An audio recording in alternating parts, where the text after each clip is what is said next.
Welcome back into the Rounding Third podcast. I'm Nick, and we got the boys again tonight. Sean and Harrison, how we doing tonight, fellas? Good, boys. How are you? Good. So before we got my boy Nomar here.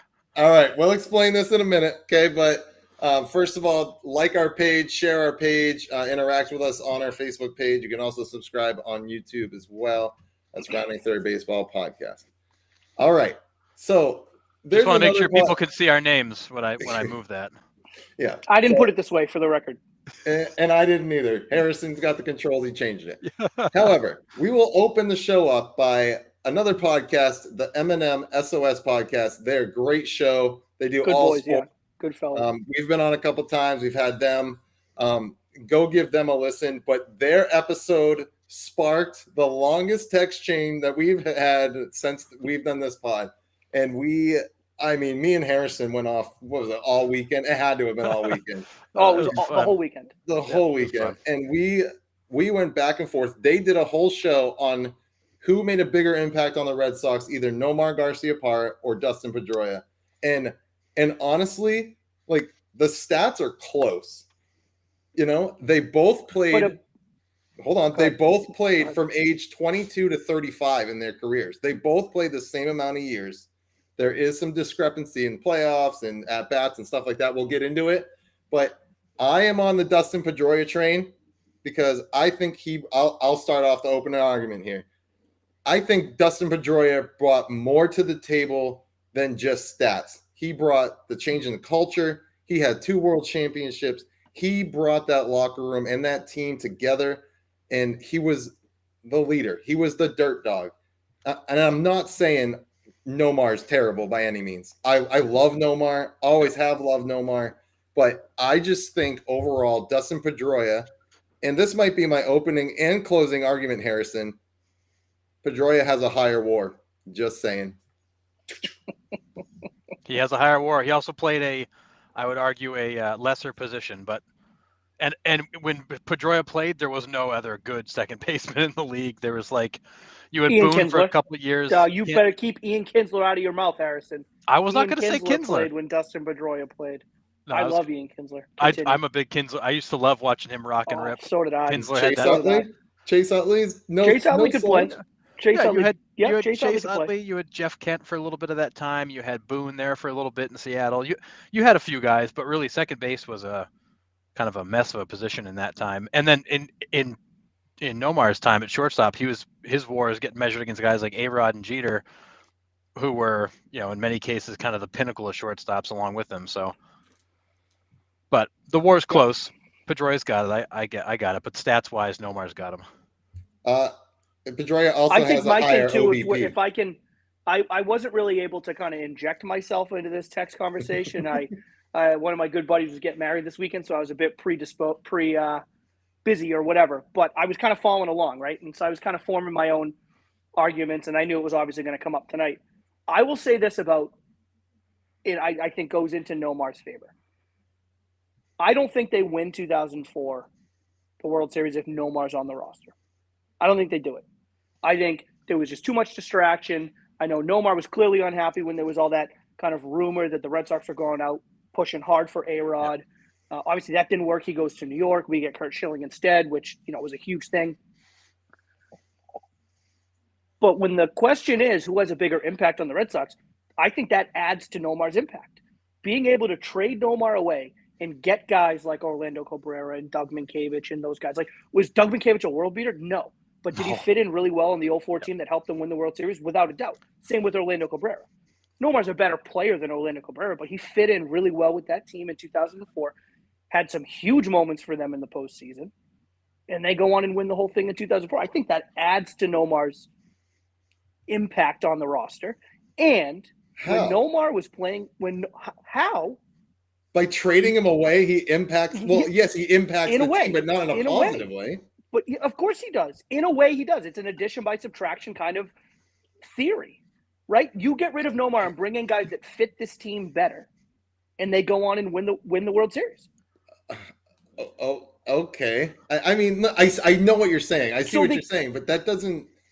I don't know. I don't. I know what I'm saying. Does it mean that I just think when we talk about the impact that he had to the organization, to the franchise, I think that if Nomar doesn't get traded away, they have one less World Series ring. I agree with that for sure. Right. Well, in So reality, Go they ahead. should have won it in 03, but that was without a doubt. We know what happened. And I will say this: Pedroia could be kind of that dirt dog kind of. He would. Top of the first inning, first batter, his uniform's already dirty, right? He'd just go roll around in the dirt, and he was like that. He could do that, and he could be that kind of rah-rah, like nails on the chalkboard kind of guy, because you had Ortiz, and you had Manny, and you had Pedro. Right. Well, you had Pedro with Nomar. But right. I think when Nomar was playing the gist of his Red Sox career, it was Nomar. And it was John Valentin? I mean, it was Nomar. No, I was Nomar. I was watching a video showing some of Tim Wakefield's career highlights, and they showed the end of the game. The infield was a decrepit Mo Vaughn, Jeff Fry at second base, Johnny V at third, Nomar at short. You had freaking Darren Bragg in center, Will Cordero in left. You had garbage. Right. The team was garbage. It was a garbage roster. Garbage. It was freaking garbage. Mike Stanley playing first. And Nomar still put up ridiculous numbers with like a lineup that you didn't have to be feared by anyone except Nomar. Now, again, I'm not taking anything away from Pedroia, but Pedroia hits at the top of the lineup with protection from Manny, from Ortiz. Right. I mean, like, I'm not. I mean, you're still going to hit the ball. You're still going to do all that stuff. But if you're going to be kind of that grinded out kind of player that he is, like, you can't do that on a team unless you have big stars behind you that can back you up. So he wins an MVP. 100%. I'm taking nothing. I'm trying to take nothing away from Dustin Pedroia. I know, but it's like, he wins an MVP, but is that because of Ortiz and Manny? No. He earned the MVP. No doubt he earned that MVP. I mean, he won an MVP. He didn't have the best stat line on the team. And the guy that he beat out for the MVP was Justin Morneau, who had a ridiculous season relative to Pedroia's. And I'm also, if I might got this wrong, I'll have to look this up, but I'm just going to say it anyways and talk out my ass. I'm pretty sure the 1 year that he won the MVP, didn't Bill Miller win the batting title that same year? Pretty sure. So Bill Miller in the 9-hole of your lineup wins the batting title for the American League, and Pedroia wins the MVP. Again, not taking anything away from Pedroia. Yep. But the MVP for Pedroia comes along with the defense. He played, I think, 158 games that year too. I mean, the guy just didn't miss games. Right. So there's a kind of other impact of Pedroia more than just like in between the lines, like stats that were put out. Yeah, I mean, for me, it's the two-time World Series champ and the winning culture that he brings to the team. It's not necessarily. I mean, like I said, I love Nomar, followed Nomar. I've met Nomar. He's been one of the players I always watched when I turned on the Red Sox. But like you said, like your part of the argument, like giving an impact to Garciaparra, like also fits my argument. Like the Red Sox had to trade him away in order for the Red Sox to win that title because the culture he was bringing to the team was bringing the team down. So, I agree with that. And, so, I mean, as much as you said it brings an impact for him, it also works against him just as much because. But I would argue the culture problem wasn't created by Nomar. It was created by Theo. So when you think about Nomar's career, he was literally the only guy in town. And then, then Pedro comes in, they start to have a little bit of success. And then, they have the 99 season where it looks like, things are coming back to life. Nomar comes up in 97. They're making progress in 98. The 99 season happens. And all of a sudden the Red Sox are like kind of back on the map a little bit. Some of the older guys are falling off. Newer guys are coming on. And then you begin to ramp up to 03 where they should have won. And we all know what happened with Grady Little and Pedro in Yankee Stadium. That never should have happened because they would have won that World Series, I think. I think they would have beaten the Marlins in 03. That Marlins team, I think that Marlins team caught a tired Yankees team that didn't have any juice left at the end of their dynasty. But either way, the Red Sox should have been in that 03 World Series, and I would have given them a puncher's chance of winning it. And then you come to the 04 season where they finally do win it, but you've actually assembled the team. So you go from Nomar was the only guy in town. He gets almost to the World Series in 03. The Red Sox attempt to trade him because Theo thinks he can go get A-Rod in the famous trade that never happens. And that immediately... Not the Red Sox fault, by the way. The MLB shut that down, which is the biggest crock. They're like, oh, he can't go to Boston because it's gonna make the teams too uneven or whatever. But then he ends up in freaking New York. Like, how does that work? It doesn't. Stupid. And in reality, the Red Sox intention was to put A-Rod at third base, like the Yankees did. They weren't going to put Nomar out. They're basically swapping A-Rod's bat for Manny's bat, and they're going to put him at third. Whether that actually happens or not, who knows? Nomar certainly didn't believe him. And that's when the relationship went south. And then eventually they ended up trading him because he was going to leave as a free agent at the end of the 2004 season. So this is like a Xander Bogaerts situation, like we're living in right now. Bogaerts is leaving. Do the Red Sox trade him? Do they hang on to him? He's pissed at them because of the contracts he's been offered. Like you're seeing this play out again with Xander Bogaerts, and I'm curious how this group handles it. But ultimately he gets traded away. To Sean's point, they get some pieces. Do they get fair value for Nomar? No. I mean, Doug Mientkiewicz got 11 postseason at bats because he was trash. He was a glove man. They knew that. And Cabrera came in defensively, 20 something. He came in defensively, and that's why defensive master. Yeah, I mean, if you look late in the games, he was in every game late. And I will in any sport, baseball, football, basketball, any sport. I hate the argument of like, well, did they get fair value for Nomar? They got the guys that they needed to get to win a World Series. I think if they pull that trade off and they don't get Orlando Cabrera, Doug Mientkiewicz, they get different guys, I'm not so sure they win that World Series. So it's like fair value. Like, I don't know, did they get like guys that are better than Nomar? No, they didn't. But they got the right guys for the right team at the right time, and they won a title. So, right, that's the ultimate goal. So. Right, and that's right.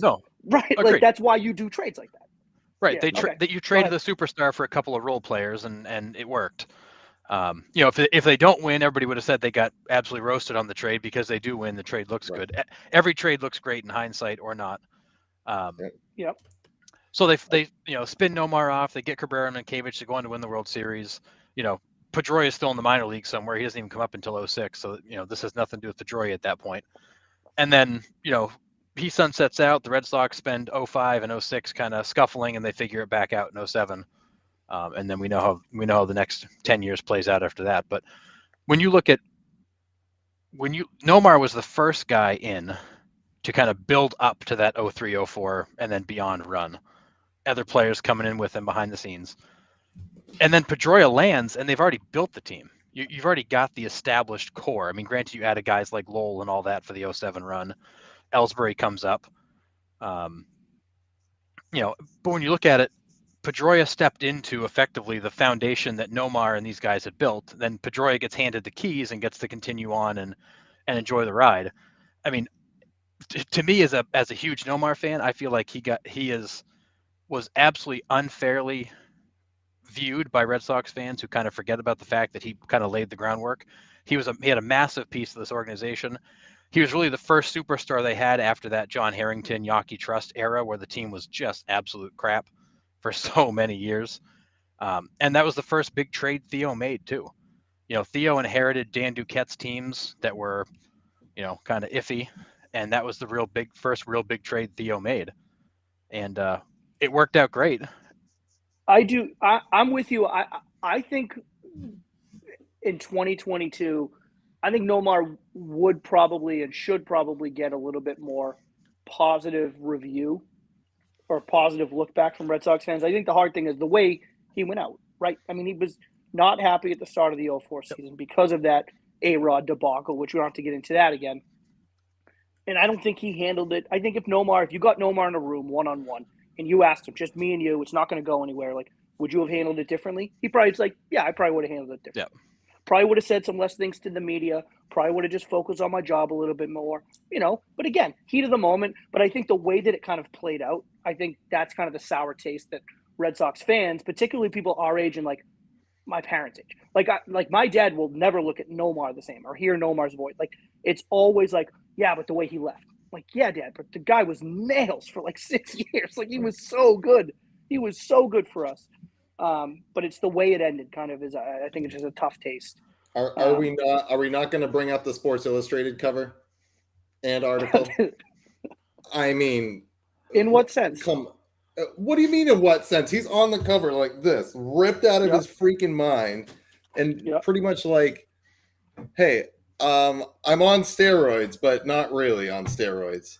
and then proceeds to go to Chicago and rip his groin off his hip bone. Just doesn't happen by itself, people. Sorry. When you look at the picture, though, like, he's not that ripped. Like, he's not that big a guy. Like, he's in good shape. Compared to the picture behind you, you'll find it's not even close. You'll probably find 20 guys working out at his gym that are in better shape than he is. Okay, but you don't rip your groin off your hip bone like he did on a regular swing. He did it. It's fine. I mean, it's like we've beat steroids to a pulp. Like I just don't care. Like at that day and age, like everyone, like I just don't like that moves the needle not 1 centimeter for me. Like if you tell me that a guy that played in 1999 and 2000 used steroids, like no, it doesn't move the needle at all.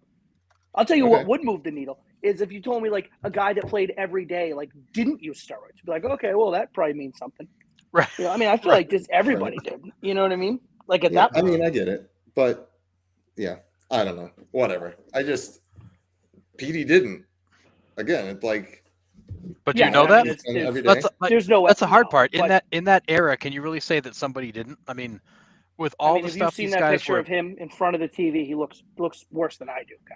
I mean, he looks terrible. Oh, he looks like he just rolled out of the bar. I get it. No way he used. No, but keep in mind, Andy Pettitte got busted for HGH. That's not steroids. It actually helps you recover and heal. And later in his career, yes. And if you told me Pedroia did it at the end of his career when he kept getting hurt all the time, then maybe. Oh, sure. But do I think Pedroia did it in 2007 to win the MVP? No, absolutely not. Here's a question that, like, it doesn't really go towards a debate or anything, but if Manny Machado doesn't take out Dustin Pedroia, how much longer does he play? Like legitimately. Like I don't know. I mean, I think that's of all players to make that a difficult question. I think Pedroia is the ultimate player because every given day, whether it was opening day in April or the final game of a season where you lost 100 games, like this dude was throwing his body around all the time. So if it wasn't Machado, it was going to be something else. Like it's not like when you look at Pedroia's wasn't stats, going to get hurt. Yeah, when you look at Pedroia's stats, once he turned 30, he started to decline a little as he really, I think, kind of maxed out his physical capabilities. Well, and you started to see him play fewer games. The guy just beat himself up. Oh yeah, he was playing 150, then it was 130, then it was 93, then he played 150 in 2016, put up okay numbers, and then that's when the injuries started to set in. Then the Manny Machado thing happens and he can't come back. But I mean, his MVP season was pretty ridiculous, though. He had 118 runs, 213 hits, 54 doubles, and he had 61 multi-hit games. 61. Yeah. I mean, like, the guy was there night in and night out. But, I mean, I don't know. Listen, I would take both of them on the Red Sox, again, in a heartbeat, not even think twice about it. Well, and the reality of it is, the Red Sox don't win in 04, they don't win in 07, they don't win in 13 without both of those guys being part of the organization. Yeah, I agree with that. For the time they were there. 100%. I mean, it's like picking, which one do you want more, your brain or your heart? Like, you're not going to live without either one of them. So it almost doesn't matter.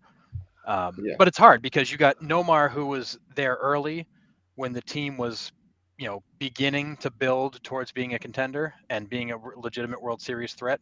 And then Pedroia was there when they already were. So it's... Right.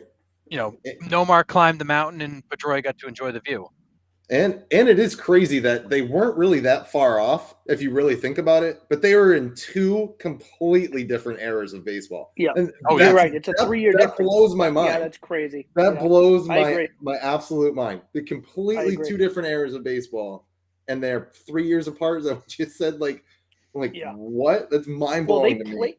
They played Major League Baseball at the same time, but just right. Nomar wasn't in Boston, but Nomar was in LA and Chicago when Pedroia was in Boston. Right. They played Major League Baseball at the same time. So you theoretically could have had shortstop, second base combination, end of Nomar's career, beginning of Petey's, but they could have overlapped a couple of years, which is nuts. Yeah. So real quick, in 2008, Pedroia beat out Justin Morneau for the MVP. Morneau played 163 games that season. That's outrageous. First up, real quick, that dude does not get enough credit for his Twins. No, he doesn't. He does not get enough credit in the history of the Minnesota Twins. Justin Morneau was a beast. And amen. At least the guy won the MVP in 06. But in 08, he played 163 games. He had 23 home runs, 129 runs batted in, a 300 batting average and walked 76 times. His OBP was 374. His slugging was 500. Have a year. And Pedroia, I mean, Pedroia had a good year, but he hit 326 with 17 and 83. I mean, so here's where I think I'm going to shoot myself in the foot a little bit here. Okay. Pedroia comes off a Rookie of the Year, right? Yep. And his next year wins the MVP award. To me, that's kind of like trying to pump him up a little bit more than maybe what he was supposed to be. So that's kind of like my argument. I'm going for Pedroia and I'm with Pedroia, but it's just you win Rookie of the Year and you win MVP, right? Back-to-back years. Is that the writers trying to pump him up a little bit? I mean, don't get me wrong. This season was phenomenal, but I mean, he to your point though. I mean, he led the league in runs. He led the league in hits. He led the league in doubles. Yep. Right. And multi-hit games. Multi-hit games, and he played 100. And I was wrong. I said he played 158 games that year. He played 157. So I'll take a laugh. That's on Jesus. Get your story straight, Sean. He played 157 games. Right. So I'm not saying that he didn't deserve. No, great season. The MVP. I mean, you lead the league in hits. You lead the league in doubles. You lead the league in runs. And oh, by the way, I mean, you're batting 326 that year. You slugged almost 500, 493, and you OPS of 869. I mean, it was deserving of the MVP. There's no doubt, but I don't know. I not taking anything away from his great year. Morneau, I think you can't go wrong with picking either one of those guys. No, flip a coin. But yeah, I mean, he deserved it. But I think the Pedroia thing too is he was such whether he was on your team or whether he played for a rival team or just a team you didn't give a shit about. Like, he was a player that you could kind of get behind. Right, like he was a bit of a prick at times, but he was totally funny. a Brad Marchand. He's totally a Brad Marchand. Well, I wouldn't put him that. I think Brad Marchand rubs people. Like, I understand why non-Bruins fans I hate that guy. Like, I totally get it. I don't see how you could hate Pedroia. I think how he could frustrate you, just be like, God, I don't want to play against him. But he played his dick off every time he stepped on the field. Right. He was a pain in the ass to play against, but in a respectful way. He was never Marchand can be chippy and chirpy and kind of. Pedroia was always in a respectable way, right? Like, he was never kind of chirping guys outside. He was playful with the media, but he was honest with the media. But on the field, he would run his mouth, and I mean, he was a good trash talker. Really? He was a good trash talker. I never saw him that way. I never saw Pedroia in that light. I just feel like every coach in America, if they wanted to show their little league team how to play the game of baseball, they would just have a highlight reel of Dustin Pedroia. Dude, Pat and I, my twin brother, Pat and I would joke for years, in his prime, and whether it was going to games or watching games on TV, and if there was a first batter of the game, especially if it was at Fenway, a home game, first batter of the game, if that ball was hit somewhere to the left side, he was diving. It's like, Dustin, it's fine. It's the first batter of the game, dude. Relax. Right. But he wasn't into the game until he was diving somewhere, throwing his body around or covered in dirt. He was, and I think that kind of intangible thing about him is why the writers, fans were just I kind of love this guy. I kind of love this guy. Do you remember the in 2010 the Red Sox had that game that got delayed because there was the bomb threat at Fenway, and Pedroia made the joke to the media. What did he say? It was it was Bomb Squad. The Bomb Squad, they're early. The bombings will start at 7:05 when I get to the plate. Oh Jesus, yeah. Well, he had so many awesome quotes. How about there was something with him and Jeff Francis after Game 1 of the World Series when they beat Colorado, and he showed up to. I don't know. I'm going to get this wrong, but he was walking into the players' entrance at Coors Field, and it was maybe early, and the guy that worked there didn't recognize him. And he was only a rookie that year in 2007. Right. And he's like, I'm Dustin, you don't know who I am? And the guy's like, no. And he goes, ask Jeff Francis. Because he took Jeff Francis deep last game in the first inning or something like that. Awesome. Yeah. He was awesome. Yeah, he was a good trash talker. But that is amazing. But what's interesting, to go back to Pedroia for a second, what kind of shows you his kind of career trajectory is in 2007, he wins the Rookie of the Year, plays 139 games. 2008, he wins the MVP with 157. 2009, he plays 154. And then 2010, he misses the whole second half of the season. And then in 11, he's back for 159. And then he plays 141, 160, 135. Then 90 games. He misses half the season. he played like in 3-year windows. He'd have a 3-year window, and then he'd miss most of a year, and then another 3 or 4 year window, then miss most of a year, because it's almost like he would ramp and then he would crash, because he'd like hit that physical ceiling where he just couldn't go anymore. Nobody got more out of what they. I mean, he was right. Nobody got more out of their body than that guy did. It was just. I mean, I'm not joking. He was my size. Like I'm like a little under 5. Like he was my size. Yeah, they have him listed at 5'9", $170. Yeah, I mean that's my size. But I mean, what about? And he's playing 150 something games a year. Oh yeah, throwing his body around. What about Nomar's trajectory though in his last few years? Like he's in the same exact boat as Pedroia. Yeah, he falls off the table too. He's got like 2 years in LA where he has 120 games. But that was when he had that wrist. That was when he had that wrist injury when he ripped the tendons in his wrist, and that was basically it for him. He never came back. Yeah, just like Pedroia, when Pedroia got wiped out by Machado, he couldn't recover from the knee. Nomar had that wrist issue. He could just never beat it. Sorry. Oh, seriously, dude. You're going to go there? You did. You went there, guy. Wow. You went there. You went there. Wow. You went there. I did not go there. You said the words. You said the words. Nick took that in the direction it didn't need to go. You said the words. Well, once Nomar had that wrist problem, that was basically it for him. And then he was a platoon player the last few seasons. Oh my god! But he was also, if you remember, he was playing first base when he was out in LA too for a while. Chicago. I mean, he moved That's there. Right, in Chicago before he moved over. You're right. Yeah. Right. Yeah, I mean, like, I think what we ended up with was like, I mean, both these guys were so close in their, I mean, the I time think they played, if I had to, what they meant. If I had to make a judgment on it, Nick, honestly, I would say who had the better Red Sox career? Dustin Pedroia. I think Nomar deserves, though, and I think Harrison makes a good point. Like, Nomar built the culture that Pedroia was able to come up, and it was cultivated kind of from Nomar starting that. Pedroia took it and ran with it and won 2 titles, and he was a great Red Sox player. But I think without Nomar being there for the time that Nomar was there, Pedroia doesn't have that to come into. And does he still have a great career? Who knows? Maybe. But I think we can. I think I would be confident in saying that he does have that kind of career or have that kind of culture to come into because of Nomar. And I think Nomar deserves credit for that I probably think he doesn't get around this area. I mean, and that's completely fair. I mean, it's cool. It's cool to straddle the fence and not pick somebody, but it is. I mean, but what do you want? I said, who had the better Red Sox career? Dustin Pedroia. Dustin Pedroia had the better Red Sox career than Nomar Garciaparra. Yeah, but that wasn't the question. That was not the question that was posed. Yep. Nope, it's fair.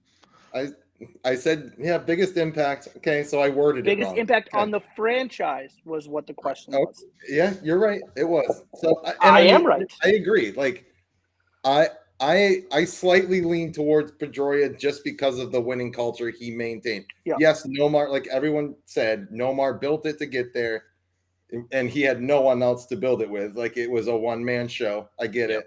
It was him and Pedro. I mean, it was him and Pedro. 100%. And I totally get that.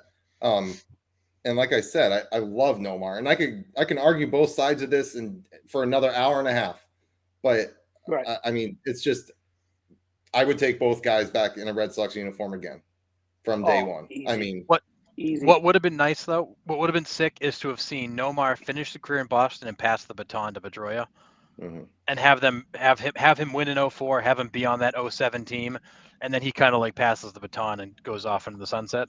It's a shame that Red Sox fans didn't get to see that like changing of the guard. It was so abruptly ripped in a different direction. Yeah, and that's possibly from the MLB to blame, because who knows if they don't turn down that A-Rod deal, it might be completely different. Yeah. And I don't know. I said might, Sean. Don't give me that look. I said might. I got you. But I mean, I can imagine Garciaparra and A-Rod hitting back to back. Dude, that wall would have been knocked over. But anyways. Although, can you imagine not having Manny for 2004? I was just going to say that.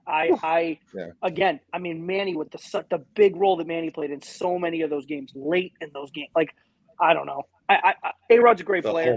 I'll take Manny, though. I'll take Manny any day of the week. I was one of the Especially few then. people I think at the time that was happy that trade did get shot down because I did not want to see Manny go anywhere. Yeah. And A-Rod was coming after the roid, coming off of that roid-induced 57 home run season, and Texas was tired of his crap and wanted him out of town. And it just, I don't know. I was always happy that trade didn't go down because I think in all of this, you don't have Poppy without Manny, and you don't have 04 or 07 without Manny. No, absolutely not. I love how it worked out. And I'm a firm believer that David Ortiz is Big Poppy because of Manny Ramirez. I agree. 1,000,000%. I firmly agree. He made him. So the other deal that kind of ties into this and kind of doesn't is everybody forgets that Mark Teixeira was also supposed to go to Boston. Oh, yeah. And the MLB shut that down too. And then where does he go? He goes to Pinstripes too. Like, what the hell was the MLB front office doing at that point? Like, oh, the Yankees haven't won a world championship in 2 years. Like, we got to get. They're boys with Joe Torre. As soon as Joe Torre decided to leave managing, he was like third up in Major League Baseball front office immediately. Like, he was like the king of baseball. There's pretty easy dots to connect in that respect. Well, and the league was so damn afraid of George Steinbrenner because he wielded so much power with the other owners and had so much money. The league, whatever George asked for, they gave him. Yeah. It's like almost like Jerry Jones in the NFL. Yeah. Well, so I want to give mad props to the M&M SOS podcast. Like I said, go check them out. They're awesome. And it, like I said, sparked this whole conversation and sparked a whole other one on the side. My phone damn near caught on fire this weekend going back and forth on this thing. So it was pretty amazing. Awesome question to ask, and it really prompted some thought and some. And they did a really great job. They broke down the guy's stats. They each took a guy and defended him on and off the field. Like, it was very well done. So props to you guys. We can't wait to have you guys back on again. And if I remember correctly, just like we came to the conclusion of, they also agreed that Nomar was the best. So, anyways, what was next on the list, Nick? Jesus. Okay. Anyways. So, yeah. All right. So, fifth inning, we're just going to move on from that. We're going to keep moving. Just like Nomar moved on from the Red Sox. But we're going to move on to the fifth inning and talk about the series last week's series. Any good series that you guys saw? I know the matchups during the weekend were kind of like, they're terrible, weird, but I did have the Rays took 3 out of 4 from the Mariners, and they were all 1-run games except for one game. Yeah, that was a good series. They've done it. That's the second time they've done that. Those two teams. Yeah. So to me, it was less about a series, but more about, I think, with Acuna back, the Braves they're kind of making a bit of a run. They played Milwaukee. They played them tough. Acuna is just kind of he's a spark plug. I mean, and I don't mean that in a sense of like he's a dominant player, right? Like he's an absolute MVP caliber player, but like there's just something about that lineup that just kind of all connects and comes together when he's there. I mean, the kid mashes. I mean, I know there's, the Mets are the first team to 20 wins in Major League Baseball, and it's still a six-game difference between first and second place. But don't look now, but the Braves are now in second place and look like they're on the up trajectory. It's a team that can string ball games and string wins together pretty damn quick. So I expect them to close that gap, throughout the month of May. So that's a team that maybe not necessarily a series that you asked for, Nick, but that was a team that kind of you look at and you're just like, oh, don't let the Braves get hot. And let's be honest, when they signed Kenley Jansen, like, talk about solidifying the back end of a bullpen that was already pretty nasty in your World Championship run. Yeah. I mean, you're putting a guy like Jansen that has done it for years and still has filthy stuff. So nasty. It's gross. The guy's going to be pitching until he's 40 because he still has it. It's gross. And you still have Will Smith in there dealing. You still have, the Braves are in good shape. The Braves are in very good shape. Yeah, and a couple of other series over the weekend that actually were entertaining. That Marlins-Padres series was actually pretty good. Padres took 2 out of 3. They won two one-run games. Jorge Alfaro hit a walk-off home run against his former team in order to win that game, too. That was a missile. Yeah. And also, don't sleep on Giants was a good series. Jazz Chisholm is making a run for National League MVP. This dude, man, I thought it was going to wear off after the first few weeks. Not to say he's not a good player, but he's got. We talked about Arenado, right, Nick? We talked to Arenado the first few weeks of the season about Arenado's numbers and in St. Louis and him making. Jazz Chisholm has like numbers right up there with him with slugging and OPS and all. I mean, Chisholm is the real deal, and he is an electric factory on the base paths, an absolute electric factory when he gets on the bases. So, if no other reason, I would encourage folks to put on Marlins games just to watch this dude play baseball because he is so much fun. That Marlins team is so loaded with young talent. It's ridiculous. Every one of those guys is under 25 years old. Taylor Rogers is an animal. He's throwing the ball really well. And we talked about it. There had to have been something else with Jeter because that team is too young and too talented for him to just be like, I think he probably wanted to make a bigger splash in free agency to bring in some veterans with young kids. Well, and they didn't. Apparently, it was Castellanos who he wanted, and they said no. I think Jeter looked at the roster and said, "We're probably one or two veterans away from like making a run at this year, not 2 years from now. Like we're probably one or two, and they probably didn't give him the leeway, and he was probably just like, F this, I'm out. And I can't say I blame. If that's how it played out, I can't say I blame him. The guy's a winner. Absolutely, the guy's a winner. Everywhere he's gone, he's won. Like, why would he want to sit on a team that's talented enough to win? But like, I don't blame him for that. No. If that's how it played out, I don't know. Right. I mean, that's a very likely scenario of how that played out. Right. Can we talk about that 7-run Mets top of the ninth against the Phils? Please, man. We can talk about that all you want. Let's talk about that. Zing. I am fucking pissed. I turned that on in the 8th inning and I go, this game, like, I'm going to bed. I wake up in the morning and it says, I get 5 alerts in a row, and it's like Lindor, 2-run homer. The Mets are within 2. The Mets are within 1. The Mets have won. And I'm like, what did I just miss? Like, oh my God, I was so mad I didn't watch that game. But I was watching the game and I shut it off. Brutal. And I swear to God, the last like 4 days, Pete Alonso's hit like 9 home runs. Like I swear to God, every time I get an update, Pete Alonso's gone yard. Yeah. And he's been streaky like that though. He's always been a streaky guy like that when it comes to next week he'll strike out all 50 times he's up. Yeah. There's just this team's special. I mean, they're a different team. And I'm not saying like it's early on, like there's a whole lot of baseball to still be played, but there's just something different about this Mets team than there have been in years past. Like they've had talented teams in the past. I think we've talked about it from the very beginning. Buck's just the right guy, I think, to manage that club with the mix of young players, mix of veterans, the right kind of veterans. You know, I mean, like something simple like so Dom Smith strikes out. So it's 7-2-3 with 2 guys on. Or is it maybe it's 7-4 something with but 1 out. Oh, it's 1 out first and third is what it is. 1 out first and third. Dom Smith is up. Dom Smith strikes out. Puts up a decent at bat against Knebel, however you pronounce that.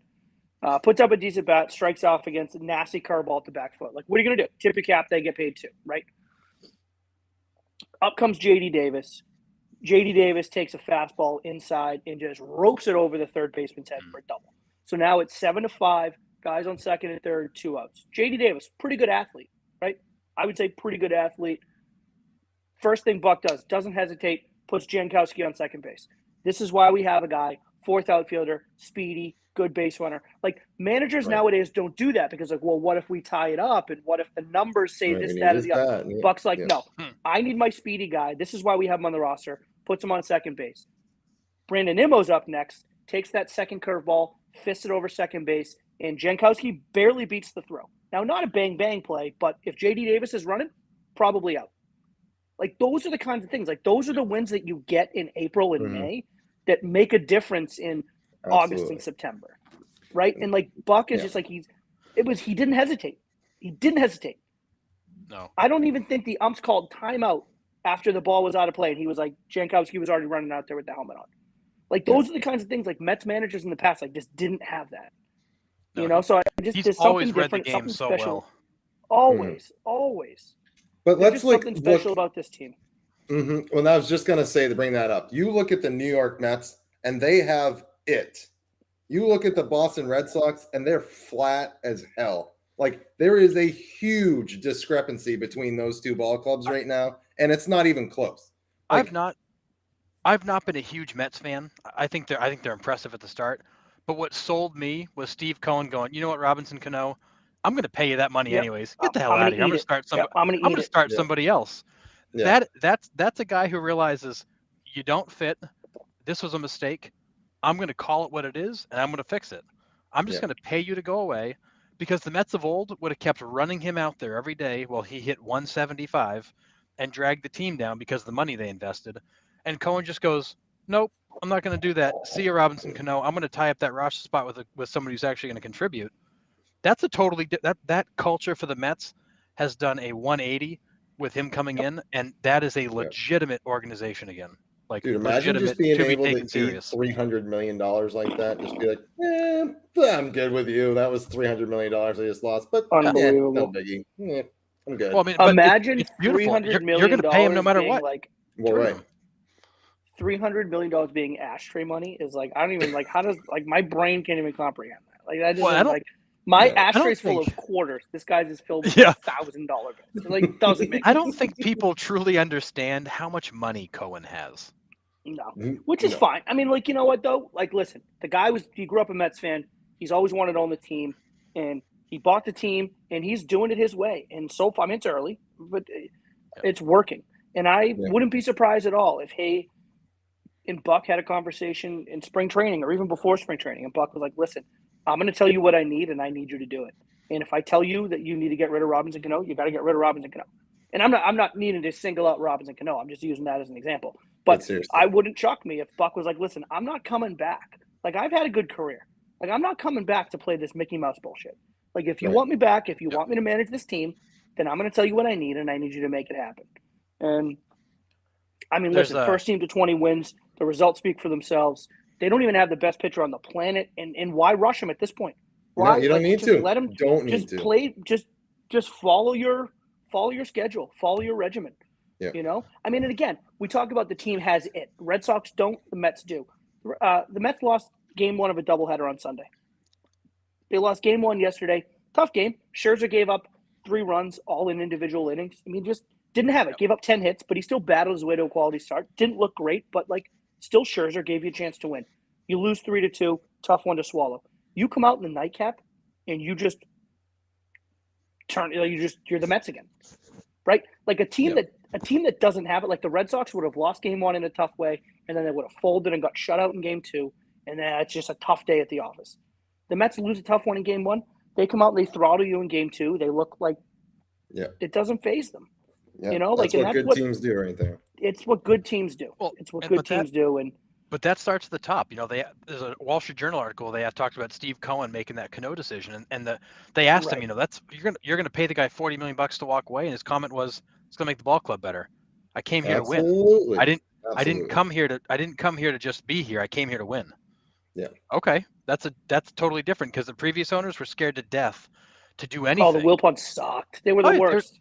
They were scared of their shadow. That's why they kept running out subpar managers because they just want to be surrounded by guys that they could overpower, that would tell them what they wanted to hear. Cohen's just going to call it what it is. And I bet you're right. Buck Showalter could probably walk into Steve Cohen's office and go, "Steve, I need this." And he's going to say, "Done. I'll go get it for you." Like, that's what he's here to be taken seriously. Mm-hmm. That organization is completely different than it was a year ago. And honestly, I think that's where the Red Sox have lost focus. The Red Sox were Henry's main focus, and now it's Liverpool. It's been Liverpool for a few years. It's Formula One tomorrow. We've completely lost focus on the Boston Red Sox. Completely. And it sucks. It's terrible. But I'm glad that Cohen is doing that. He's got everything focused to the Mets, and that organization deserves to have a winning season. I mean, they've been there. They've been so close. They've had some good teams in the past, but this one's definitely special. We're going to be talking about them all year for sure. I think so too. Steve Cohen is worth $17.4 billion. 40 million is like throwing a dime out of his pocket. This guy could go buy, if he wanted to, he could go buy the Red Sox, the Yankees, and the Dodgers and still have money left over. I mean, this guy, he's $40 million. If they're going to win a World Series and it's going to make him $100 million to spend that $40 million, yeah, well, he won't think twice. No brainer. All right. 40 million. Dude, he spends 40 million. He's like, oh, it's going to cost 40 million to like, yeah, sure, no problem. I wipe my ass with $40 million in cash every night. I start my fireplace with a stack of 40 million, whatever. Outrageous. It is outrageous. So technically, he's paying Max Scherzer $83 million a year to play, but that's fine. Anyway, yeah. I mean, if that's the way he has to rationalize it, I don't think. Not that a man like him has to rationalize anything. He's like, I don't give a shit, whatever. Right. But good Lord. All right, let's love it. All right, let's move on to next week matchups. I have a couple that are interesting during the week. I think Rays and Angels could be kind of interesting. A little, I think so too. East-West, that would be a good one. And then kind of weird also, but the Phillies and the Mariners. Like just kind of an interesting matchup there, I think. Those would be my two for the week. I have some for the weekend, but what do you guys have during the week? I mean, I think Rockies Giants will be interesting. I think Harrison made a point about the Rockies. I mean, they got off to such a hot start, but they played such a soft schedule as far as kind of like, opponents that they were playing. Right. They're tied right up there with the Giants. I think they both have 16 wins, if I got that right. Yeah, they're both 16 and 12. So they're there.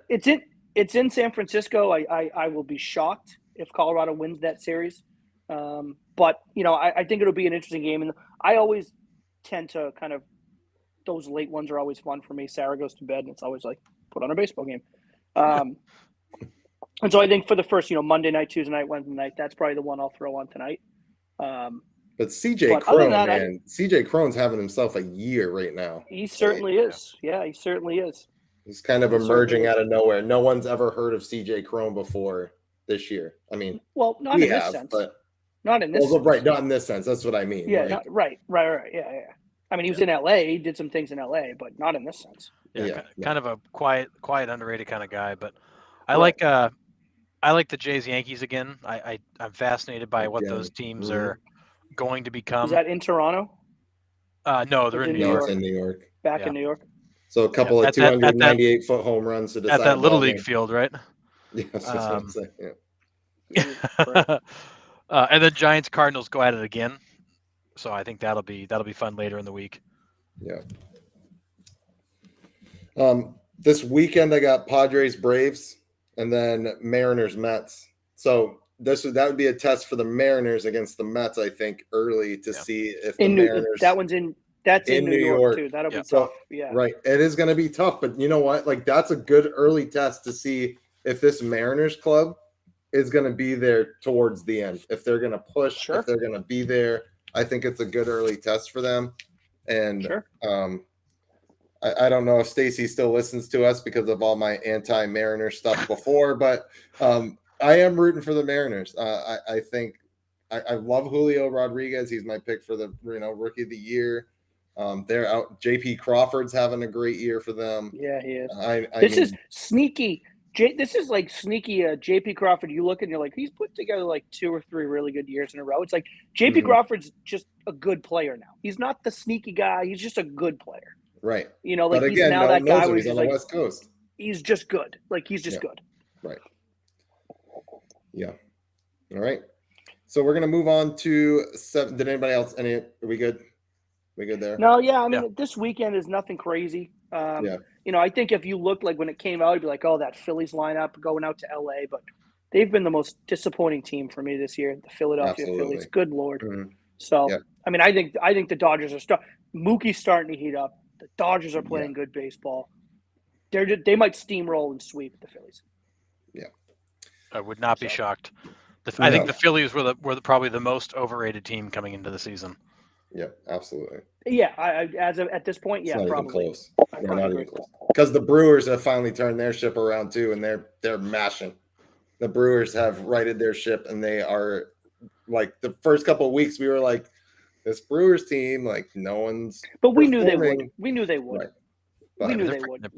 I wasn't worried about the Milwaukee Brewers. Their pitching's too good for them to be bad. I mean, they're 19-10 and they're plus 36 runs scored. I mean, they're they've scored the most runs in baseball behind only the Angels. Dude, Rowdy Tellez hit a ball about 5 million miles a couple days ago. I was like, dude, what? And speaking of that, your players of the week were Manny Margot from the Rays and Rowdy Tellez from the Brewers. Yeah, dude, Tellez hit one ball about, God, I don't think it's landed. That thing was mashed. Yeah, Margot was 12 for 24 on the week. Seven runs, 6 extra base hits, and 2 steals. Tellez had 8 RBIs versus the Reds in one game. Yeah.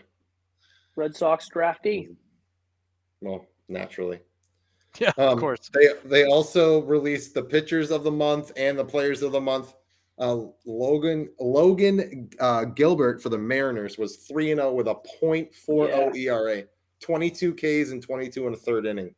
A lot of swing and misses dominant. Too. A lot of swing and misses. And then one of the guys from the Marlins, Pablo Lopez, has been untouchable. Yeah, he's 3-0, .39 ERA.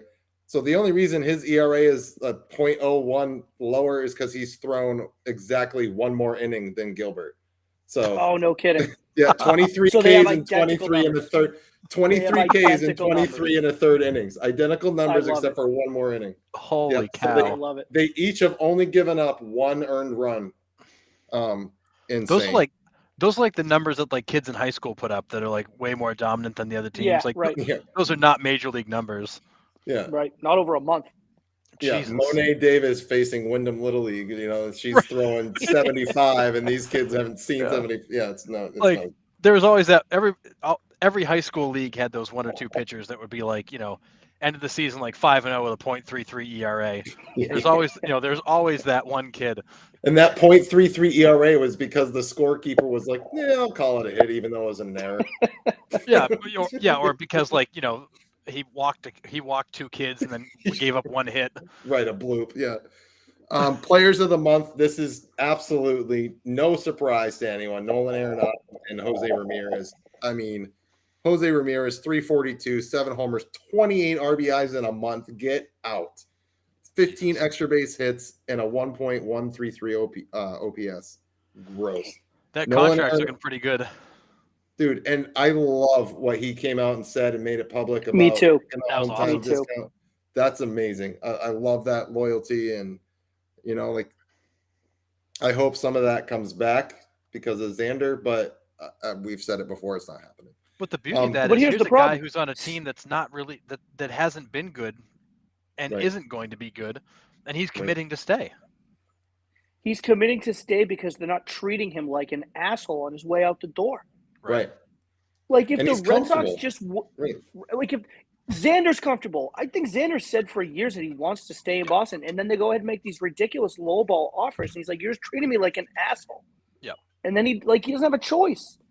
Like now you kind of have to go test the market at least. Right. So sorry, go ahead. No, I mean I agree 100%. He's comfortable there and he doesn't want to go. I mean, he's clearly comfortable there. Yeah. Absolutely. But Nolan Arenado, I mean, I've been talking about him for the last 3 weeks. He's 375, 5 homers, 17 RBIs, 12 extra base hits, and a 1.125 OPS. So I mean, Jazz is right there though. Watch out for Jazz. Yeah, he's going to be player that we were going to be talking about him next week for sure. Freaking video game numbers. Yeah. Which the show 22 is amazing, by the way. So yeah. Anyways, so we're going to move on to rounding third here, where we kind of talked about it a little bit last week in our podcast, but I put it out officially, finally put it out this week. Are the Red Sox done? Is it too late for the Red Sox to turn it around? It was interesting because we had some people comment on the rounding third podcast, and then I personally shared it to mine, and some tones changed over the week. So it was really interesting. Doug says that the clutch bullpen pitching has been terrible, has been awful, which, I mean, we have talked about. Bullpen doesn't have a role. They're, they are what they are. Nick from SOS. Let me just kick in on the bullpen. The Red Sox have double the amount of blown saves than the team in second place has blown saves. Yeah, that's no bueno. So, I mean, again, if you've ever needed one argument to say you need defined roles, it's that. And you don't need to you need a closer though. You need a defined role closer. Mm-hmm.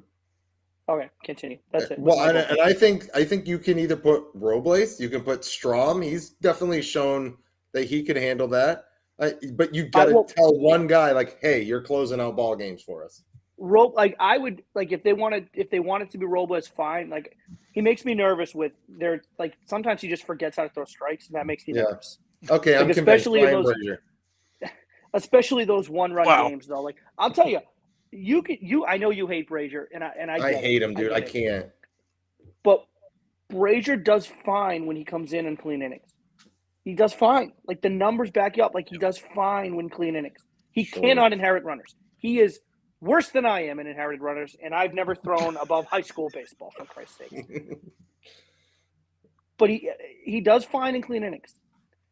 Robles, I wouldn't mind Robles. It's just you just have to deal with it. You just have to realize that a 3-2 game, your nuts are going to get tight, and it's he's going to be a heart attack closer. Right, you just have to deal with it. But if that's his role, if he knows it, then fine. Right. The bullpen has just been awful. It's been a mess, and it's everyone that comes in the ninth inning because it's I don't know. I maybe I'm putting too much into this to find roles, but I just think I think they need it, and I guess that's all. I mean, we kind of touched on it last week for sure. I think the flip side argument of that too is that these guys are consistently coming in, and at best they've got a 1-run lead because these guys score so few friggin' runs that there's never a cushion. This bullpen, when they come in, they've got zero margin for error. And I feel like the blown saves, that stinks that they've got all these blown saves. That's not 100% the bullpen's fault though.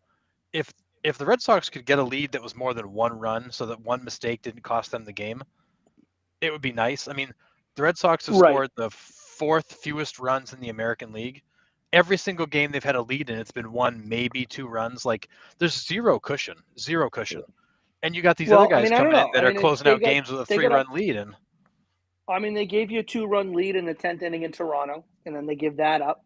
2-run homer to George Springer to tie it, and then they lose that on a walk-off sac fly. I get you, but if the bullpen has blown 1 or 2 1-run leads and you're 2 games back in the division because of those 2, fine, I get it. I'll give you that. They're consistently blowing 1-run leads. Now, is the offense blameless in that? No, not at all. Give me more than a 1-run lead, but you're giving me the 1-run lead. As shitty as we've been offensively, and as no power, they don't hit the ball on the screws. They can't drive guys in with runners in scoring position. They lead the league in sacrifice flies, for Christ's sakes. That's how poor their slugging percentages. I get all that. That's a sucky stat. That's the but they are still. But here's the thing. They are still finding ways to get you the lead in the 9th and 10th inning, and then you still lose the game. At a certain point, though, Harrison, it does become the bullpen's fault.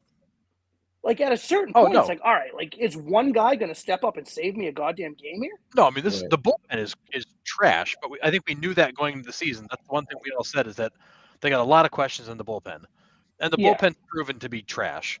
Now, is every one of those blown saves on the bullpen? No, they've come into a lot of tight ball games, and they've had no margin for error.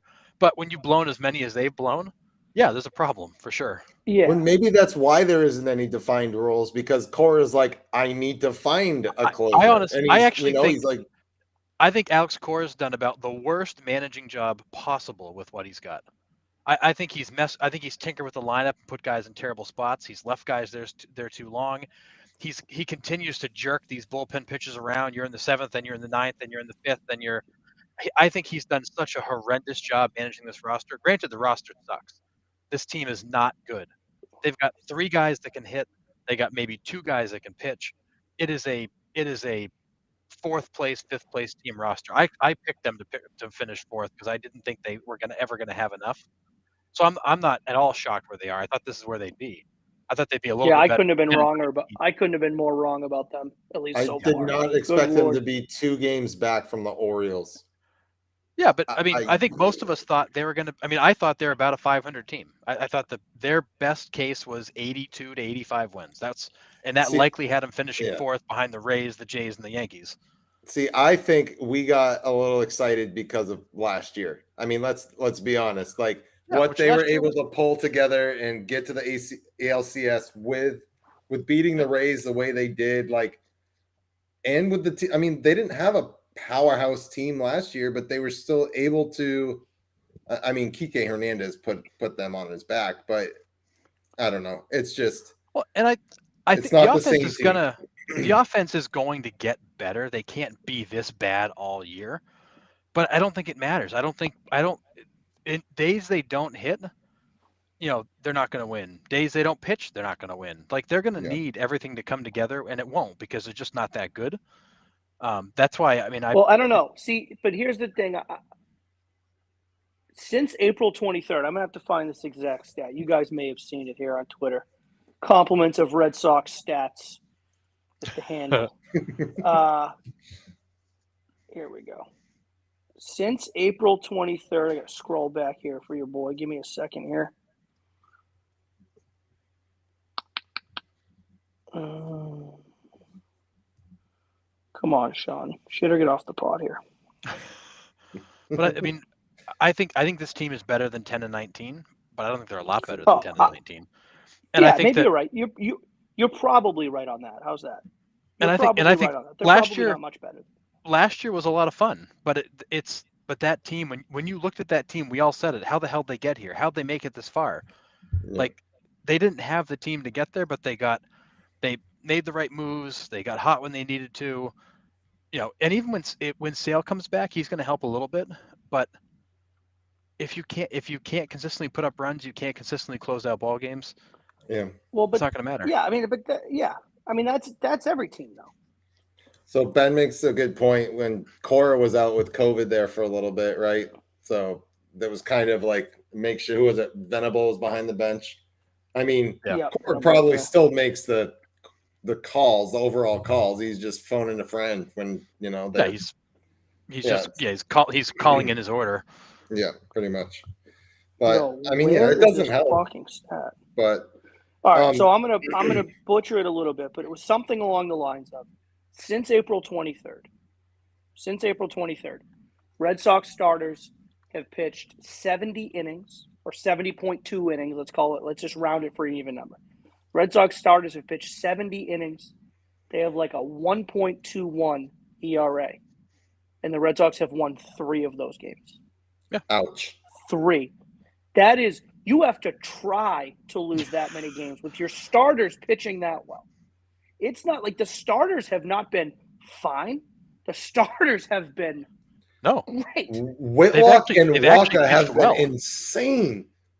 They have been great.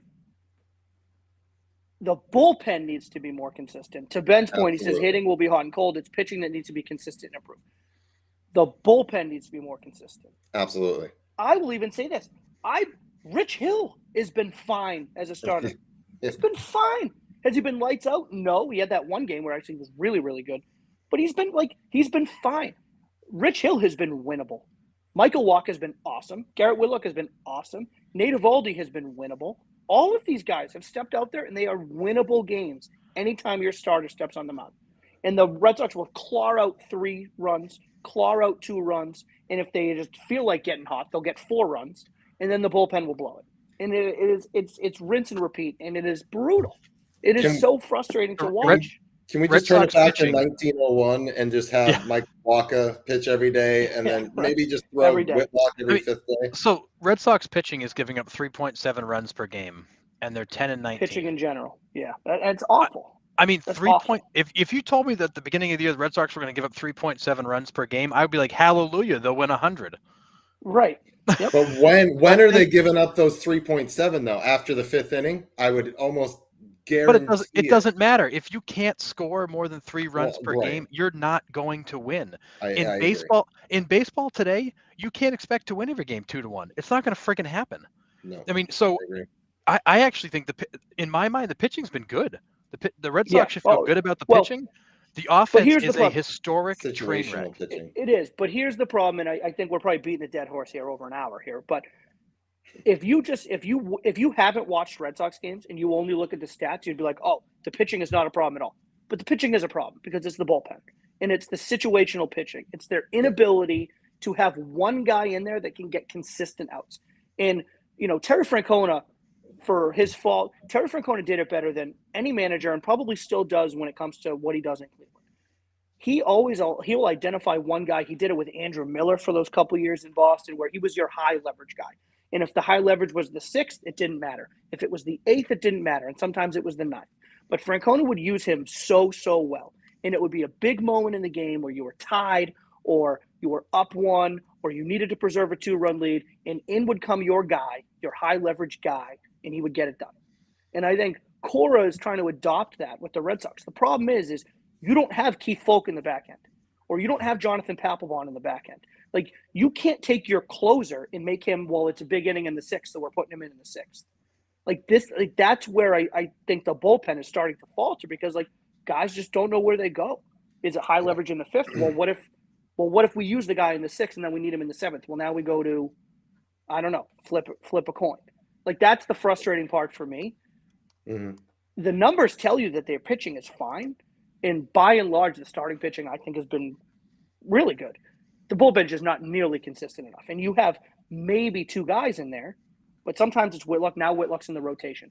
And then it's Houck coming in and he likes to have the Rich Hill, Tanner Houck combination with the lefty soft throw and the hard righty thrower and all that stuff. It's just too many moving goddamn parts. And there's just not enough consistency of this is my guy in this moment. And it's, I think that's if Cora's faulted anywhere, to me, that's where it is. Just line up and beat the guy across from you. For Christ's sakes, just sack up and beat him. That's all you got to do. And they can't. But anyways, other people that. But you're hanging your hat on guys being locked down, shut down every time out. If you're giving up 3.7 runs per game and you can't score more than 3 runs per game, it doesn't matter who's in your bullpen. You're not going to win those games. You're relying on 2 or 3 guys being locked down, shut down every time out. Right, but what you're relying on is you're now saying, well, if I've scored 4 runs instead of 3, then Barnes is only going to give up 2 runs and will win by 1 instead of giving up the 3rd run. If Barnes is going to give up the 2nd run, he's probably going to give up the 3rd run. It's the only reason he didn't give up the 3rd run is because the game's over when he gave up the 2nd run. Right? It's not the bullpen isn't close. They're not 1 out away. These guys are terrible when they're coming in the 9th inning. Yeah, it's just they're not a bad call. They're not a bad call away or, oh, that was a tough bounce or great pitch and he fisted it over. These guys are giving up hard hit balls, no matter who it is, pretty much every time they come out in the 8th and 9th inning. So if they give up 2, they're going to give up 3. If they give up 3, they're going to give up 4. I agree with you 100% on the offense. You're chasing a complete red herring argument, though. When you come into a game with a 1-run lead or a 2-run lead, how you approach the first batter is different. How you pitch the batters is different. You've got some breathing room and a margin for error. There's a reason certain guys don't pitch in high leverage situations. Every time these guys come in, it's a high leverage situation because you can't put enough damn runs on the board to give them any breathing room. You only win the game 2 ways. You either score more runs than the other team or you give up fewer. You can't always rely on giving up fewer. Sometimes you got to score more. You've got to actually have an offense that's going to put some runs on the board. So every single trip out's not high leverage. Well, then pull somebody up from AAA that can win a fucking tight game then, because here's where I get what you're. I understand what you're saying, and in theory, you're right. But so you're telling me Hamza Robles is going to come in with a 2-run lead and go, well, I can walk the leadoff guy because that guy doesn't matter.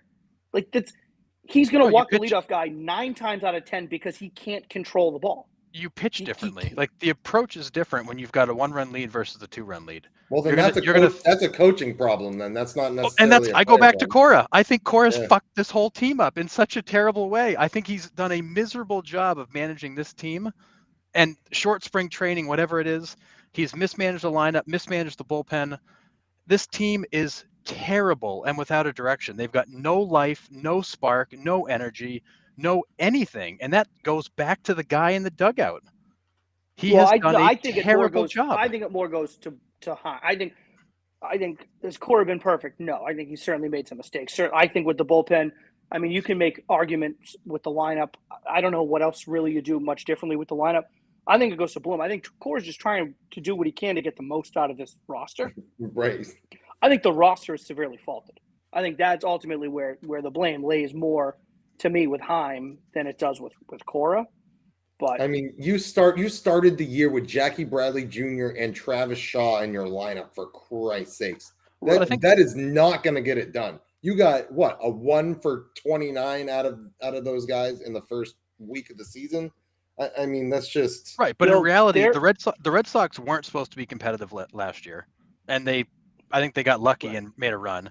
They weren't going to be competitive this year as Chaim Bloom continues to retool this thing.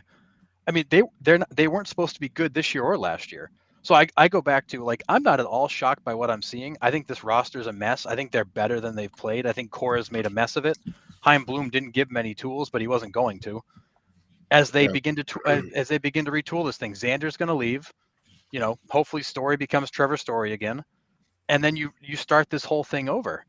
But when you got guys like Devers and Martinez and Xander hitting behind Kike and Trevor Story for 3 straight weeks, who couldn't find first base, let alone get on it.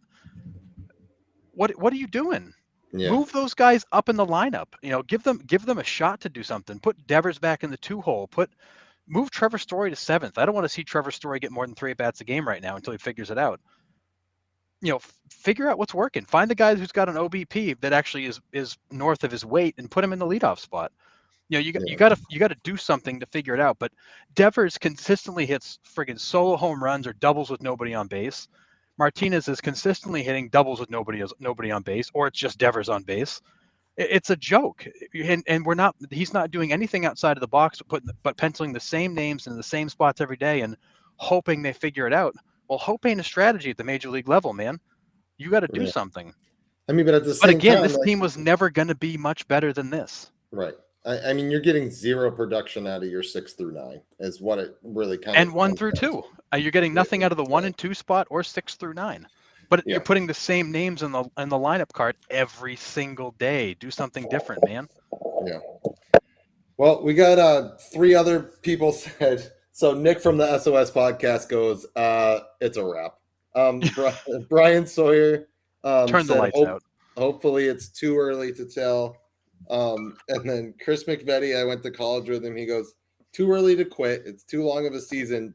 But who are our starting pitchers again?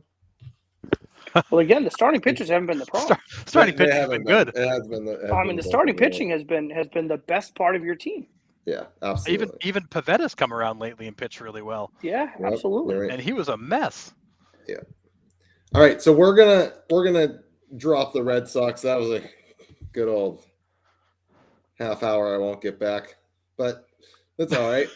We love talking about our team, but we're going to start heading home here. We got a few things. We have a Cincinnati Reds update, folks. Yes, we do. They won 2 games. That's right. 2 games this week. They are now a 5-23 ball club. They are a 167 win percentage. They are on pace for a season high 27 wins. So are the Red Sox at this point. Go Reds. Oh God! And if I'm looking correctly, the Reds are leading today, 7-5 over the Brewers. Oh goodness! Well, we'll Nick, see. Nick, the Brewers, Nick. What? You're just noticing my hat? The Brewers hat on. You're ripping the Brewers, and they're losing the Reds. I'm not ripping the Brewers. I like You're repping the Brewers. Yeah. And they're losing to the Reds. I know. You should turn that thing upside down. They won't be by the end of the game. There's plenty of games. Oh, they better. Yeah, there's too much ball game left. There's way too much game left. I have faith in my Reds giving it up. Not the if Brewers there's even winning, an inning left, the there's time. Losing. I have faith in the Reds losing more than I have the Brewers winning. Okay. There was like a full video of like all the pop flies that the Reds have dropped this season, and it was like a 3-minute video. And I was like, oh yeah. How about the 3 pitches in a row? How about the 3 pitches in a row to the same guy? Dropped, foul strike by the catcher. Next pitch, dropped by the third baseman. Next pitch in front of the plate, and then it falls in between 3 guys. 3 pitches in a row, they drop pop-ups. I never seen anything like it.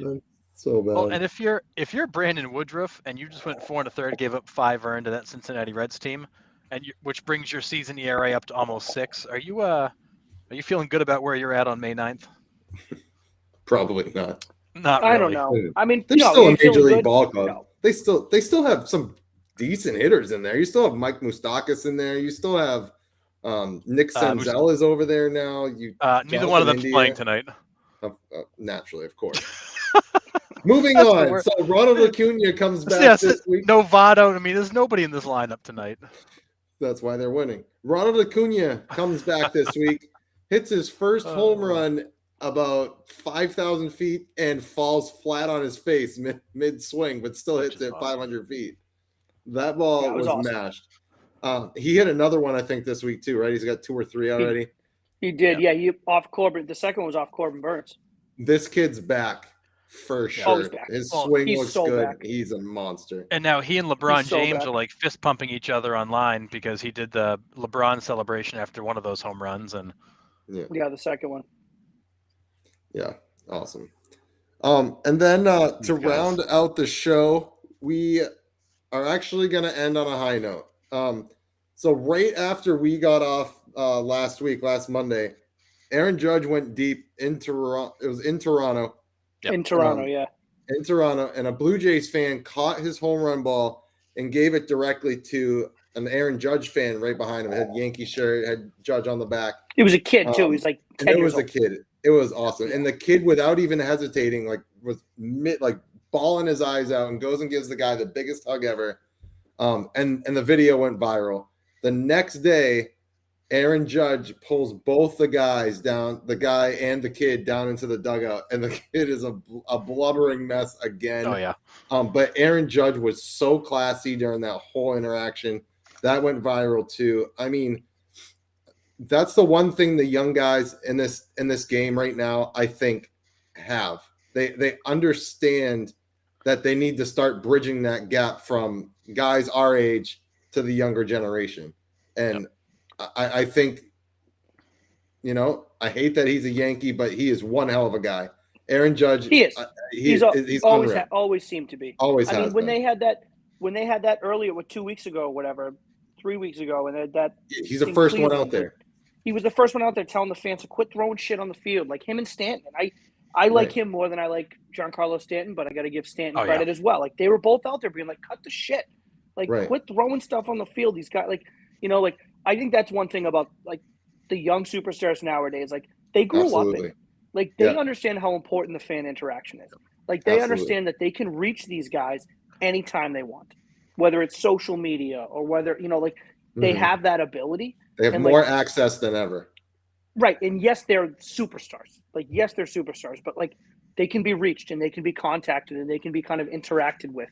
And they just, most of them absorb that as kind of part of that's what comes with it. And they understand. And they, Judge is a class act. He's an absolute, always has been. Yep. Always, ever since he's come up in the league. And I hate the fact that he's a Yankee because I want to hate the Yankees so bad. And I do. But there are players on that team that, I just can't help but like. And Judge is one of those guys. Always. He's just a guy. You're just he's just a big, goofy motherfucker. But he's a great ball player. And he seems like a great guy.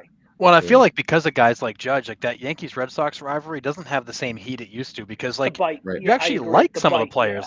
I like Judge. Posada, I hated. Oh, Bernie yeah. I mean, Williams, I hated. Other than Garrett Cole, there's not really anybody in the Yankees that I really don't like. A lot of those guys are good. But what I think is cool is you got Acuna and LeBron James going back and forth over the celebration, and you got an NBA guy going back and forth with Acuna, so it's getting some interest in the other leagues. You've got Aaron Judge pulling the kid down. You got the Yankees a few nights later out at the Rangers game shotgunning beers on the Jumbotron and getting the fans hyped up for the Rangers hockey game. First off, you cannot call that shotgunning beers. That was embarrassing. Sorry, that was their attempt at shotgunning beers. Embarrassing. As a shotgun king myself, it's pretty. LeMahieu had this much in, and he was the last one to finish. That was embarrassing. I didn't say they did a good job. I said they were doing it, but terrible. But I mean. But it lets the fans see these guys out and about and makes them more personal and it makes it more fun. And that's 100%. That's what the MLB's always been lacking is these guys that get engaged and have personalities. I think about the Brett Favre and Bakhtiari at the Milwaukee Bucks game. Was it last year? They're chugging beers back and forth, which of course Aaron Rodgers did miserably, kind of like the Yankees players. But like these guys need to be humans, and thankfully some of them actually are. Yeah, I mean Ben makes a good point. We've talked about this before, but yeah, Manfred's can't get his thumb out of his rear end and to market these guys, and they're there. We've talked about this. The young guys are there. Acuna's there. Tatis, when he stops being an idiot, is there. Judge is there. Guerrero's there. And these guys are Ohtani. These guys are all international players too. They're not Trout's even been there for 10 years. Right. I just goodness. But you have this international draw of these players. I mean, you just had a Venezuelan-born player get his 3,000th hit. Have we seen Miguel Cabrera in a single commercial his entire career? No. It's an absolute travesty what they're doing. The old guys need to get out of that front office and need to get some sort of young blood in there that knows how to market the MLB. But I am glad that the players are bridging the gap to the younger generation. And if the players have to do it themselves and take matters into their own hands to do this, then I'm all for it. But I think I think the players have already realized that it's on them to do it, and the league's not going to do it. And I think they've started. And I think it's great. I have no problem with it. I have no problem with it. Let's not forget that Rob Manfred was the lead negotiator of the 1994 strike. He's been in the league office since the early 90s. I hate that guy. I mean, come on. Terrible. I mean, you've been in the league office since the early 90s. You've never done anything but be in the league office. Yeah. And clearly for too long. There's no fresh thinking. No, it's the same guys recycled over and over again. Bring some new people in. Get some new ideas. Actually, here's a crazy thought. Sit down with the players and find out what they're interested in, what you can do to help them grow the game. You want us to lock out for 5 years, Harrison? I know, it's like what you talk about international though, like, and not to beat it. I mean, we can kind of get off this, but you talk about how there's such easy international draw, right? With guys like Acuna, guys like Vlad Jr., and those kind of players. Like Major League Baseball saw how well that went when, 2004, 2005, 2006, every other commercial, now granted around here, but on ESPN was David Ortiz and Manny because they were so marketed down in the Dominican Republic. Like every DR player growing up was a Red Sox fan because they loved David Ortiz. Like you saw how much they love baseball down there. Yeah. Like use it. They did announce the 23, 24, and 25 dates for London though. That is back on the table. So what do you do? Oh, great. Great. Yeah. Anyways, yeah. I mean, like we've discussed it before. I'm glad that Judge got the viral video to show people that like it's not us players that are doing this. Are out of touch. We're not out of touch, right? No, we're not they the are ones not out of touch at all. Yeah, right. The sad part with London is that they're going to play these games in London, and the people of London aren't going to know who the hell these players are because MLB hasn't told them who they are. Like that's the frustrating part. Yeah, I mean, they just need to put a franchise over there like the NFL does, like just throw the Jaguars at them every day. Maybe we should just put the Pittsburgh Pirates over there. Or somebody should let Rob Manfred know that Al Gore created this really cool thing called the internet that lets you advertise to people all over the world. That's crazy. That's some pretty forward thinking, Harrison. Jesus. But anyways, yeah, I mean, I just love that the players are showing up and doing the right thing for the fans and the communities around them. And I think this game's in good hands with the young players that are there. I know for a while we were kind of worried about the status of the game with the lockout and all of that, but I think if we can stay on this trajectory, despite the league office, I think we're going to be all right. I think we can bridge that gap for the younger generation because the average viewer is 57 watching a baseball game. Well, and I would argue this season has been like the absolute worst case scenario for baseball coming off a lockout. Yeah. Offense is down. The game is boring. Pitch counts are up. Like, this is like the worst case scenario for the league coming out of the lockout is having a game that people are finding dull. Well, then what are you doing monkeying with the baseballs then? I mean, we saw how much people love offense. We saw how much people love home run races and how much they love, late inning rallies and all this nonsense. And yet here we go. We have people like Will Middlebrooks, for instance, I follow on Twitter. Yep. You know, and he's talking about how he's got contacts. He's awesome, by the way. This game. He's great.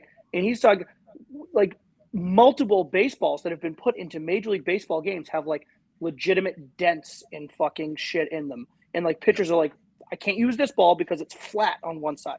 Like, what are we monkeying with the baseballs for? Like, what do you guys care so much about?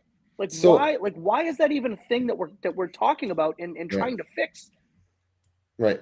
Well, didn't Lindor say that he thought the baseballs were juiced on national televised games because they wanted to see the offense up? Somebody did. I can't remember who it was. Wouldn't shock me. It wouldn't shock me either. But it's like you said, like, leave well enough alone. Like, why are we changing it? Why? Don't. I don't. Like, have you ever in any era, whether it was the mid 90s or the late 90s or even now, like, have we ever heard rumblings of spectators in the public hating on 8 to 7 baseball games? Now, I love a good pitcher's duel, probably more than most people, but like, I understand that that doesn't get people stiff. So I get that. So like, you want runs, I get that, right? Right. We've never heard fans being like, "Oh, I can't believe that game 8 to 7." Like, everyone was like, "Did you see that game? Did you see the home run battle? Did you see this guy?" Like, if that's like, what are we monkeying with the baseballs for? Yeah. It's outrageous. It is. There's no reason for it. Yeah.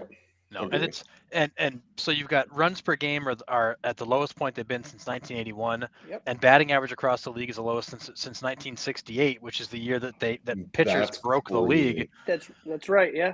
Yep. And it's one of those things where it's like, why'd you guys go and change it? I love the low scoring games too, Sean. I'm a purist at heart. I hate the 8 to 7 baseball game, but like, this is crazy. Like, you went through this lockout and you come back with this, and people are like, "Oh, this is why I didn't care if they came back or not."